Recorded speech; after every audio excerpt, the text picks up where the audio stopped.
बच्चों का सबसे बड़ा ब्लंडर यही होता है कि मुझे और सारा सिलेबस करना है, सारा करना है। अब ये जो क्रिटिकल केस है इसमें बच्चे जो है वो परेशान है कि सर कुछ नहीं हो पाया, ये नहीं हो पाया।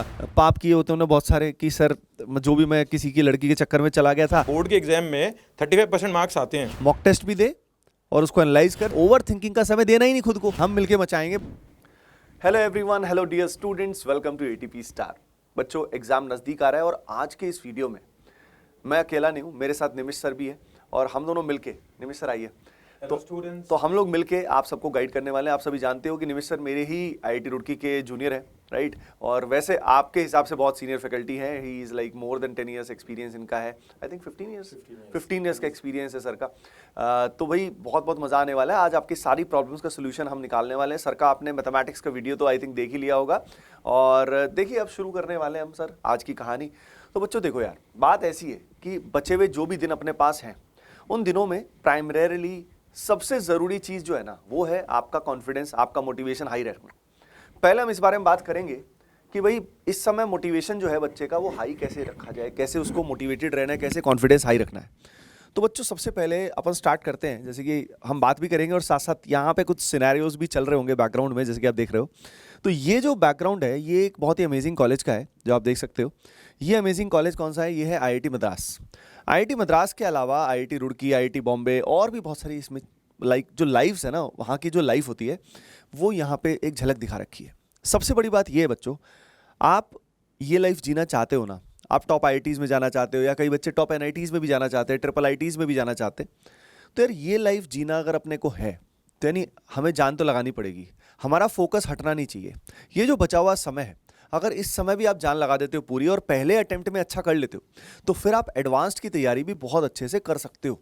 तो ये जो कैंपस लाइफ है, ये जो वहाँ की हॉस्टल लाइफ है, उसके बाद जो प्लेसमेंट्स होते हैं और जो एक्सपोजर आपको मिलता है ना यार बच्चों, आईआईटीज़ में, टॉप एनआईटीज़ में, वो कहीं पे भी नहीं मिलता है। ठीक है, तो वही एक्सपीरियंस भी हम आपसे शेयर करने वाले हैं और वही सब बातें आपके साथ करने वाले बच्चों, ठीक है ना? तो यहाँ पे अगर हम बात करें तो पहले मैं निमिष सर से बात करूंगा इस बारे में कि सर इस समय बच्चों को अगर मोटिवेटेड रहना है, कॉन्फिडेंस हाई रखना है, तो उनको क्या करना चाहिए आपके हिसाब से? सर प्रेजेंटली देखिए अपने पास जो स्टूडेंट्स हैं, आप में से बेटा कई बच्चे ऐसे होंगे जो सोचते होंगे मेरी प्रिपरेशन पूरी है, मैं तो बस अच्छे से रिवीजन कंटिन्यूड रखूं तो मेरी प्रिपरेशन तो 100 आउट ऑफ 100 की है। क्यों सर? ऐसे बच्चे भी होते हैं, ज़्यादातर उनमें से आईआईटी में चले ही जाते हैं या टॉप के एनआईटीज़ में। फिर एक बच्चा आता है, इनको देख के डीमोटिवेट होने वाली पहली कैटेगरी, जो सर 50% टू 60% वाला है। यार मैं कितना भी घिस लूँ, ये यार कौन सा दिमाग पाया है इसने, वो वाली सिचुएशन है। अब डीमोटिवेटेड हो गए, अब उसके 100 आ रहे हैं, अगर आपके 100 आ ही नहीं सकते हैं तो 70 आ रहे हैं, तो 70 में तो खुश रहो। गलत कह रहा हूँ सर? अब वो सोचता रहेगा कि मेरे 100 नहीं आ रहे तो मैं पढ़ाई छोड़ दूँ। फिर इनके नीचे वाले थे सेकंड कैटेगरी, जिन्हें हम जैसे लोगों को बैक बेंचर्स बोलते थे लोग। हम ठीक है आईआईटी में पहुँच गए, अपने कॉलेज में तो मैं थ्रू आउट बैक बेंचर ही था अपनी ब्रांच में पूरे 4 साल। अब 100 वाले को 70 वाला नहीं हरा पा रहा है तो मैं तो इन्हें क्या हराऊंगा, मैं चलता हूँ और नीचे। तो हमारे पास हर बच्चे के लिए special motivational sessions, special motivational techniques, strategies हैं जो हमारी बातों के डिस्कशन में आपको मालूम पड़ जाएगा। ठीक है, जैसे आपकी प्रिपरेशन 100% है, अपना काम कंटिन्यूड रखो, अच्छे क्वेश्चंस करते रहो। आप 70 वाले हो, 80 पहुंचना है, 90 पहुंचना है, 100, जो काम किया हुआ है वो थरो है, जो बचा हुआ है उसमें मेरी विनीत खत्री सर की हेल्प लीजिए और ऐसे जितने भी आपके ट्यूटर्स हैं उनकी हेल्प लेके बस उस मेहनत को कर लो जो 30 वाली है, जो आपका डिफरेंस क्रिएट कर रही है। और आप 30 वाले, पहले हम आपको अच्छे से पासिंग मार्क्स से ऊपर लेके जाएंगे 40-45 पे, फिर मेहनत करते हुए अपन भी पहुंचेंगे ना 60-70 पे बस। लेकिन हम दोनों को इसमें एक ही चीज़ सही है आपसे और हमारी पूरी फैमिली एटीपी स्टार को, एक वादा आपको करना पड़ेगा कि आप मेहनत करोगे, बिकॉज मेहनत नहीं करोगे तो फिर तो कोई कुछ नहीं कर पाएगा आपके लिए बेटा। अब देखते हैं विनीत सर क्या कहते हैं, let him share his experience. देखो बच्चों, बात सिर्फ इतनी सी है कि भाई ओवरऑल जो भी अभी आपको करना है बचे हुए समय में, वो आप अप्लाई तभी कर पाओगे जब आपका रूटीन सही होगा। डेली रूटीन एक ऐसा बनाना है जिससे रिलेटेड वीडियो मैं पहले ही बता चुका हूं आपको और आज भी मैं बता दूंगा। वो रूटीन आपको रेगुलरली फॉलो करोगे तो उसमें आप एक्शंस लोगे। एक्शंस जब लगातार लोगे तो ओवर थिंकिंग नहीं होगी। ओवर थिंकिंग जब नहीं होगी तो ऐसे केस में कॉन्फिडेंस आपका बहुत हाई बढ़ेगा। यानी आपका जो कॉन्फिडेंस है और मोटिवेशन जो है ना वो अंदर से आएगा। ठीक है, सिर्फ कैंपस लाइफ देख के या सिर्फ कुछ पिक्स देख के एकदम से शॉर्ट टर्म मोटिवेशन आएगा, लेकिन असल में लगातार 30-40 दिन जो अपने को मचाना है, जो बहुत अच्छे से पढ़ाई करनी है और फाइनल एग्जाम में भी हमें डी डे पे भी हमें बहुत अच्छा करना है, उसके लिए बच्चों आपके डेली एक्शंस जो हैं वही आपको मोटिवेट करेंगे। तो सबसे इंपॉर्टेंट है आपका डिसिप्लिन, आपका सही रूटीन, और उसमें जो आज हम गाइड करने वाले वो। अगर हम इसमें बात करें तो बच्चों 3 तरह के स्टूडेंट्स की बात हम कर सकते हैं, A B and C. A B C में अगर हम बात करें तो ए वो बच्चे हैं जिनका लगभग सब हो चुका है, वो प्राइमरीली अभी रिवीजन प्रैक्टिस कर रहे हैं और अपने मार्क्स को मतलब जितना बूस्ट कर सकते हैं कर रहे हैं। बी वाले बच्चे ऐसे हैं जो कुछ सिलेबस कंप्लीशन अभी उनका बचा हुआ है, लगभग 20-30% बचा भी हुआ है और उनको रिवीजन भी करना है। सी वाले ऐसे हैं जिनका सिलेबस कंप्लीशन भी ठीक ठाक नहीं है, रिवीजन में भी दिक्कत है, कॉन्फिडेंस काफ़ी लो है। चलो एक एक करके हम बात करते हैं अब इसके बारे में। तो ये 3 कैटेगरी तो हम ऑलरेडी बता चुके हैं कि भाई ये ए कैटेगरी है, बी है, ये सी है। अब यहाँ पे सबसे पहले हम लोग डील करने वाले कि भाई यहाँ पे जो ए कैटेगरी वाले हैं जिनका सिलेबस ऑलमोस्ट कंप्लीट है, तो प्राइमरीली उन पे क्या करना चाहिए, व्हाट शुड दे डू। तो देखो यार, सीधी सी बात है, जिनका सब कुछ हो चुका है तो सिलेबस कंप्लीशन का टेंशन तो है नहीं, तो उनको सारा दिन क्या करना है, रिवीजन एंड प्रैक्टिस करना है। तो मेरा कहना ये है, फिर निमिष सर भी आपको कुछ इसमें बताएंगे, पर मेरा कहना इसके अंदर ये है कि आपको रिवीजन एक तो लिख लिख कर करनी चाहिए। जितने की पॉइंट्स लिख लिख कर देखोगे उतना अच्छा याद होगा। Along with that primary focus आपका प्रैक्टिस पे होना चाहिए। जितनी ज़्यादा टाइम बाउंड प्रैक्टिस करोगे ना, क्योंकि इस समय टाइम बाउंड प्रैक्टिस करने का है, every day chapter wise test दो। जितने चैप्टर वाइज टेस्ट दोगे उतना आपका कॉन्फिडेंस बढ़ेगा और आपको पता लगेगा कि सही क्वेश्चंस को सेलेक्ट कहाँ से करना है। आपका प्राइमरी पर्पस है कि मॉक टेस्ट में मुझे अच्छा परफॉर्म करना है। दूसरा, जब जब टाइम बाउंड प्रैक्टिस करो एवरी सिंगल डे, तो आइडेंटिफाई करो कि कौन से क्वेश्चंस मुझसे नहीं हो रहे, किस तरह के कॉन्सेप्ट मेरे वीक है। क्योंकि ऐसा तो है नहीं कि सारा सिलेबस कर लिया तो सब कुछ आपका एक नंबर है, टॉप क्लास है। तो जो जो आपकी कमियां हैं, रोज अपने को उन कमियों को सुधारना है। अगर रोज हम हमारी स्पीड को बढ़ाते हैं, हमारी एक्यूरेसी को बढ़ाते हैं, क्वेश्चन को पिक करने का मेथडोलॉजी इंप्रूव करते हैं, तो हमारा कॉन्फिडेंस रोज बढ़ेगा, अपना स्कोर स्टक नहीं रहेगा। तो इन सारी बातों का आपको ध्यान रखना है। इसमें सर भी कुछ बताना चाहेंगे। जैसा अभी सर ने कहा कि डिसिप्लिन इज़ वेरी इंपॉर्टेंट। सारी चीज़ें सर ने आपको पढ़ाई कैसे करनी है, स्ट्रक्चरिंग वगैरह सब बता दी। क्या आपको अपने डाउट्स रिमूव करने हैं, एक डाउट कॉपी बना लेना, सब चीज़ें सर ने बता दी। मैं आपको इसमें एक बहुत छोटी सी चीज़ बताऊंगा। जैसे आपने कल मेरा पहला वीडियो देखा था, उसमें किसी ने कहा सर आज बहुत मोटिवेट हो गए, आज तो कॉन्फिडेंस आ गया। किसी ने प्यार से पूछ लिया सर होगा कैसे, ठीक है। तो आप देखिए, आपके फादर, जितने भी बच्चे ये वीडियो देख रहे हैं, आपके पेरेंट्स, आपके फादर या मदर कोई जॉब कर रहा होगा, कोई बिजनेस कर रहा होगा, मदर हाउसवाइफ होंगी। आप उनसे बस एक सिंपल सा 5 मिनट का टाइम लेना आज शाम को और उनसे पूछना पापा आप अपना दिन प्लान कैसे करते हो, ठीक है। जैसा सर ने कहा कि डेली एक्शंस लेते जाओ, मोटिवेशन आएगा, ठीक है। तो आज आप एक छोटा सा काम और कर लीजिए मेरे कहने से। Just take out 3 papers separate for physics, chemistry and maths. Starting chapter 1 से लेकर एंडिंग तक सारे चैप्टर्स लिख लो, ठीक है। आज जैसे आपने मैथ्स में परमुटेशन कॉम्बिनेशन कर लिया, केमिस्ट्री में कार्बन एनाइड्स कंपाउंड्स कर लिया, फिजिक्स में आपने छोटा सा करा यूनिट डायमेंशंस, तीनों पे बस एक टिक लगा लो। राइट साइड में येस और नो लिख लेना, यहाँ चैप्टर नेम और यहाँ पे येस और नो। एक दिन में 3 टिक जिस दिन लगे बेटा, अगले दिन कंफर्म 3 लगेंगे। भारी भारी चैप्टर भी उठा लेना और 30 दिन में इंटू 3 कर लो, 90 चैप्टर तैयार हो गए आपके। अराउंड 60 to 70 क्वेश्चंस की भी तैयारी होगी, क्योंकि पूरा दिन यही काम करना है। क्यों सर, अब करना क्या है, पढ़ना ही तो है। क्योंकि जितनी मस्ती करनी है 2 दिन की छुट्टी ले लेना, जैसे कल भी परमिशन दे दी थी क्रिसमस की और न्यू ईयर की, घूम फिर लेना, लेकिन बाकी दिन फिर वो स्केड्यूल सब वापस, ठीक है। तो ये डिसिप्लिन के साथ ये चीज़ ऐड कर लो। इससे एक तो आपका खुद पे सेल्फ चेक हो गया, आपके पेरेंट्स भी आप पे चेक कर सकते हैं। एंड अगर हमसे मोहब्बत है, हमें वो शेड्यूल भेज देना, हम भी कभी भी रैंडम टेस्ट ले लेंगे, ठीक है। सर भी मैथ्स का टेस्ट ले लेंगे, मैं केमिस्ट्री का भी टेस्ट ले लूँगा, ठीक है। तो वो कोई दिक्कत नहीं है। बाकी अब इसके आगे लेट्स सी सर क्या कहते हैं। देखो बेटा, एक बात और ये है कि एवरी डे फॉर एग्जांपल हमारे पास लगभग 12 घंटे की स्टडी हम कर सकते हैं। जब 12 घंटे की स्टडी कर सकते हैं तो लगभग हम 6 से 7 हाई क्वालिटी स्टडी सेशंस कर सकते हैं। अब 6 से 7 हाई क्वालिटी स्टडी सेशंस में लगभग हम 150 क्वेश्चंस तक भी कर सकते हैं, और जिसमें लगभग 50 से 60 तो हाई क्वालिटी क्वेश्चंस भी हो सकते हैं। तो जस्ट इमेजिन अगर आपने एवरीडे 100 से 150 क्वेश्चंस को अटेम्प्ट किया और उनको एनालाइज किया, अपनी गलतियों को इंप्रूव किया लगातार, तो अभी से लेके बचे हुए समय में आप 4000 हाई क्वालिटी क्वेश्चन कर सकते हो। अगर आपने ऐसा किया तो आपको कोई भी नहीं रोक सकता बच्चों। तो यहाँ पे overall the game is practice, और प्रैक्टिस के लिए आपके लिए बहुत ही अमेजिंग रिसोर्स सर हम लोग बच्चों के लिए लेकर आए हैं। That is AOTS test series है as per the updated syllabus, और ये लॉन्च हो चुके हैं बच्चों। ये सीधा हमारी वेबसाइट और ऐप से आप इसको ज्वाइन कर लेना। इसके अंदर आपको क्या होगा, रेगुलरली चैप्टर वाइज टेस्ट देना जो है रोज, वो आपको मिल जाएंगे। उसके अलावा आपको बहुत सारे फुल टेस्ट भी मिलेंगे। उसके अलावा पार्ट टेस्ट देना चाहते हो, पार्ट टेस्ट भी मिलेंगे। प्लस इसमें वीडियो सोल्यूशंस भी फुल टेस्ट में आपको अवेलेबल है। तो बहुत सारी फैसिलिटी अवेलेबल है। और इसमें एनरोल कहाँ से करना है, यहाँ पे आपको ऐप पे लॉगिन करना है या वेबसाइट पे लॉगिन करिए बच्चों, स्टार बैचेस में जाइए और वहाँ पे जाके आपको AOTS मिल जाएगा। From there be the part of AOTS right now और अपनी प्रिपरेशन को स्टार्ट करिएगा। सर टेस्ट सीरीज से रिलेटेड कुछ बच्चों को गाइड करना चाहोगे?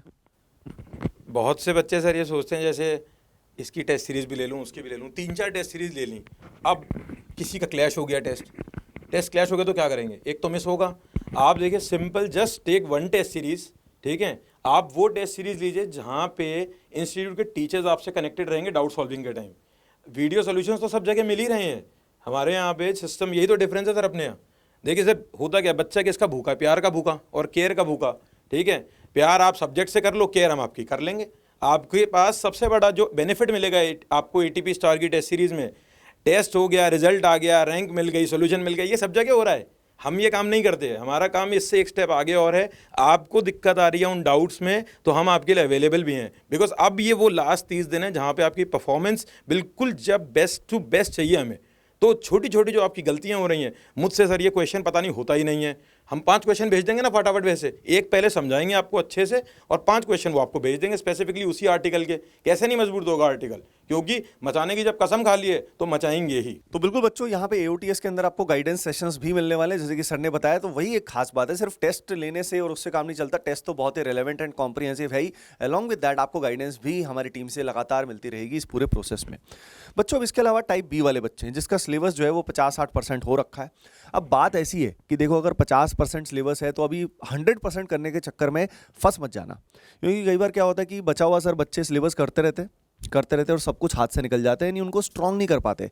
बच्चों, उतने ही चैप्टर्स करो जितने आप स्ट्रॉन्ग कर पाओ। यानी बचे हुए 50% अगर हम बात करें सिलेबस की, तो उसमें से आप 8-9 चैप्टर्स उठाओ, 10 चैप्टर्स उठाओ मैक्सिमम इस समय पे। और एग्जाम से 7-8 दिन पहले तो कुछ नया चैप्टर अपने को छूना ही नहीं है। तो वही चैप्टर उठाओ जिनको आप स्ट्रेंथन कर सकते हो। तो पहली चीज, सिलेबस कंप्लीशन में दिन का लगभग 40-50% टाइम दो, उससे ज्यादा मत दो। और बाकी बचा हुआ 50% टाइम बच्चों आपको देना है रिवीजन एंड प्रैक्टिस में, क्योंकि कॉन्फिडेंस उसी से आएगा। बहुत बच्चे सर मुझसे मैसेज करते हैं कि सर अभी तक मैंने थ्योरी करी है, कंसेप्ट कर ली है, बस मेरी प्रॉब्लम सॉल्विंग नहीं हुई। बेटा, प्रॉब्लम सॉल्विंग नहीं हुई तो कुछ भी नहीं हुआ। मेन गेम प्रॉब्लम सॉल्विंग का ही है, उससे ही सारा कुछ होने वाला है। तो लेकिन आप ध्यान रखिए, सिलेबस कंप्लीशन में सेलेक्टेड चैप्टर्स, अब कौन कौन से चैप्टर सेलेक्ट करने हैं, क्या करना है, तो उससे रिलेटेड सर का वीडियो आ चुका है। मैथमेटिक्स में, फिजिक्स में पांडे सर का वीडियो आ चुका है, मेरा वीडियो भी आ चुका है केमिस्ट्री में। तो उसके बेसिस पे यू कैन सेलेक्ट, प्रायोरिटाइज कि यार ये चैप्टर मुझे जरूर करना है। तो इस बेसिस पे ध्यान रखना, क्योंकि सर बच्चों का सबसे बड़ा ब्लंडर यही होता है कि मुझे और सारा सिलेबस करना है, सारा करना है। अरे भाई, सारा ठुल्लू फंस जाएगा तो बहुत बुरी तरीके से सारे चक्कर में। ऑब्वियसली प्रैक्टिस करनी है। अब प्रैक्टिस करनी है, तेरे को मॉक टेस्ट देना है और ये सब तो ऑब्वियसली लगातार करना है। यानी दिन के लगभग 7 स्टडी सेशंस हो गए तेरे। 7 से 8 अगर स्टडी सेशंस हैं 1.5 आवर से 2 आवर ड्यूरेशन के, अगर तूने ये कर लिया तो 3 सेशंस तो सिलेबस कंप्लीशन के और बाकी 3 से 4 सेशन रिवीजन एंड प्रैक्टिस के। कोई नहीं रोक पाएगा तुम्हें, बहुत अमेजिंग रैंक लेके आओगे। ठीक है, अब बात आती है टाइप C की। ये टाइप C बड़ा ही क्रिटिकल केस है। अब ये जो क्रिटिकल केस है, इसमें बच्चे जो है वो परेशान है कि सर कुछ नहीं हो पाया, ये नहीं हो पाया, ये प्रॉब्लम आ गई। देव इसमें कईयों की जेन्युइन मेडिकल इशू होता है। कई बच्चों का पाप किए होते हैं उन्हें बहुत सारे कि सर जो भी मैं किसी की लड़की के चक्कर में चला गया था, या मैं किसी लड़के के चक्कर में, या मतलब कुछ भी हो सकता है, या गेमिंग के चक्कर में फंस गया था, कुछ भी हो गया था सर, अब मेरे को संभाल लो, मेरे को कुछ मतलब बता दो मेरे को कि मैं अभी भी कुछ कर पाऊँ। तो पहली चीज़ तो बेटा, अगर अभी भी तू बहुत ज़्यादा नेगेटिव सोचता रहेगा ना, तो आगे भी कुछ नहीं कर पाएगा। क्योंकि बहुत सारे बच्चे सर ये सोचने लग जाते हैं कि अब मैं इतने कम समय में क्या ही कर पाऊंगा, तो चलो यार अब छोड़ो फिर, है ना, गिव अप ही कर देते हैं। बेटा, गिव अप करने से कुछ नहीं होने वाला, क्योंकि पहला अटेम्प्ट सबसे गोल्डन होता है। इसमें अभी क्या करना है हम लोग तुम्हें बताने वाले हैं। अलॉन्ग विद दैट अगले अटेम्प्ट भी हमारे पास आएगा, तो उसके लिए भी रेडीनेस आपकी हो जाएगी। तो गिव अप मत करो, अभी बचे हुए समय में भी इतने चैप्टर्स तैयार कर लो, जो हाईएस्ट वेटेज चैप्टर्स हैं उनको तैयार कर लो। Focus on those around 30 chapters, वो 30 से 40 चैप्टर पे बस फोकस करो। और अगर उस पर पूरा इंटेंस फोकस करोगे तो हो सकता है तुम्हारे 30 क्वेश्चन सही हो जाए। अगर तुम्हारे 30 क्वेश्चन सही हो गए तो 100+ यानी कट ऑफ तो क्लियर कर ही लोगे, दिक्कत ही नहीं है। दिक्कत कहाँ फंसती है सर, बच्चे देखते हैं पूरे सिलेबस को कि मुझे पूरा सिलेबस देखना है।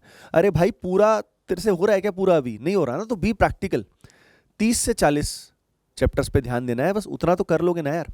और वो करने के लिए आप सभी क्या कर सकते हो, RBC क्रैश कोर्स का हेल्प ले सकते हो। सभी बच्चे टेस्ट सीरीज के अलावा RBC क्रैश कोर्स में आ जाना और उसकी हेल्प से जो टॉप 30-40 चैप्टर्स है उनका यूज़ करना। सर, इन बच्चों के लिए कोई और टिप्स? जैसा कि सर ने अभी RBC कोर्स के बारे में बताया, that is your rank boosting course, है ना सर। देखिए सर ने जैसा कहा, ये 30% वाले जिनका सिलेबस ही नहीं हुआ है, अपन ने शुरू में यही कहा था ना, ये उसको देख के और नीचे गए। और जब सारे नीचे वाले ही बैठे हैं, अरे छोड़ो चलो घूमने चलते हैं, आपने कहा कोई पार्टी करने में बिजी है, कोई घूमने फिरने में बिजी है, तो क्या दिक्कत है, 30 ही चैप्टर करो, अब आरबीसी कोर्स में आपको क्या क्या चाहिए, हर चैप्टर की हमारी वीडियो मिल रही है आपके साथ, इंटरेक्टिव सेशन मिल रहा है, क्वेश्चंस मिल रहे हैं, बस खत्म वो कर लो और उसके बाद पीवाईक्यूज कर लो। वो तो पिछली वीडियो में यही बताया ना कि आपको करना क्या है, गिनती के 10 चैप्टर मेरे करने हैं, 10 केमिस्ट्री के करने हैं, 10 फिजिक्स के करने हैं। इतना आपने कर लिया तो आप जो कि जिस चीज़ को आप टारगेट करना चाह रहे हो कि सिलेक्शन हो जाए, क्योंकि देखो बेटा जैसे एक बैक बेंचर के जब बोर्ड के एग्जाम में 35% मार्क्स आते हैं, वो उस दिन रोता नहीं है, वो हंसते हुए आता है, मम्मी तेरा लाल पास हो गया। और सर जिसके 100 आने वाले के 98 रह जाते हैं ना, जैसे मेरे रहे थे 10th में मैथ्स में, वो घर आके पागल की तरह रोता रहेगा। तो आप ये देखो, जो खो चुके वो तो खो गया, जो बचा है उसे पाओ और देखना जो खोया उसके दुख से ज़्यादा इसमें खुशी मिलेगी। ठीक है, now let's continue with Vineet sir. बिल्कुल बेटा, तो इन बातों का ध्यान रखना है अपने को। तो जो अगर आप टाइप सी में है और एक्नॉलेज करते हैं तो कोई दिक्कत वाली बात नहीं है, मस्त है, आप बहुत बढ़िया करने वाले। और इसके बाद इवन किसी का सपना है ना कि सर एडवांस में अच्छा करना है, तो एडवांस तो वैसे भी काफ़ी सेलेक्टिव होता है। सेलेक्टिव मतलब एक बार आपने मान लो 50 से 60% सिलेबस को भी बहुत ढंग से कर लिया ना एडवांस में, तो भी IIT में रैंक आ सकती है। तो जिन बच्चों का सपना है ना कि मेरे को IIT में जाना है, अब कई बार क्या होता है बच्चे टाइप सी में होते हैं लेकिन सपना है कि मेरे को IIT में जाना है, तो भाई वो भी पूरा हो सकता है। लेकिन उसका कॉन्फिडेंस तभी आएगा तुझमें जब तू एक बार लिमिटेड सिलेबस पे फोकस करके कट ऑफ तो क्लियर कर ले। तो इन बातों का ध्यान रखेगा तो बहुत बढ़िया रहेगा। और साथ में भाई मॉक टेस्ट देना शुरू कर देना। बहुत सारे सर ये बच्चे वेट ही कर रहे होते कि मैं सिलेबस कंप्लीट कर लेता हूँ, वन शॉट देख लेता हूँ, तो ना प्रैक्टिस करते ना मॉक टेस्ट देते। अरे भाई ठुल्लूपंती करना बंद कर, मॉक टेस्ट भी दे और उसको एनालाइज कर। जितना भी सिलेबस हुआ है कोई बात नहीं, उससे ही कॉन्फिडेंस आएगा और तू कर पाएगा, तू कर सकता है। ठीक है, सभी को कमेंट सेक्शन में लिखना है that I will do it. सभी को कमेंट सेक्शन में बच्चों ये जरूर लिखना है that I will do it. आप करके रहोगे, ठीक है, हम मिलके मचाएंगे, बहुत मचाने वाले हैं। और देखो बेटा, ओवरऑल गेम जैसे मैंने बताया कि कॉन्फिडेंस तभी आएगा जब आप ज़्यादा से ज़्यादा क्वेश्चंस करोगे, डिसिप्लिन रखोगे, दिन के जो सेशंस हैं उन सेशंस में आप प्रॉपर पढ़ाई करोगे, ओवर थिंकिंग का समय देना ही नहीं खुद को, तो टेंशन होगी नहीं, स्ट्रेस होगा नहीं और आगे आपको खुद से ही कॉन्फिडेंस आएगा। तो बच्चों खुद को इंस्पायर करो। सबसे बड़ी बात यह है कि inspire yourself by your actions and you will do it. बच्चों ऑल द एटीपीएन फैमिली आप सभी के साथ है। हमारे जो एक्सपर्ट टीचर्स हैं, पांडे सर हो गए, उसके अलावा भी टीचर्स जो हैं निमिष सर हो गए, मैं हो गया, बाकी सब जो एक्सपीरियंस टीचर्स हैं वो आपको आपके साथ हैं इस पूरी जर्नी में। ठीक है बेटा, चलो सर बच्चों को बाय बाय बोलते हैं अभी के लिए, और कमेंट सेक्शन में कुछ और चाहिए आपको तो बताना। ठीक है बच्चों, bye bye, take care and keep doing well, love you all.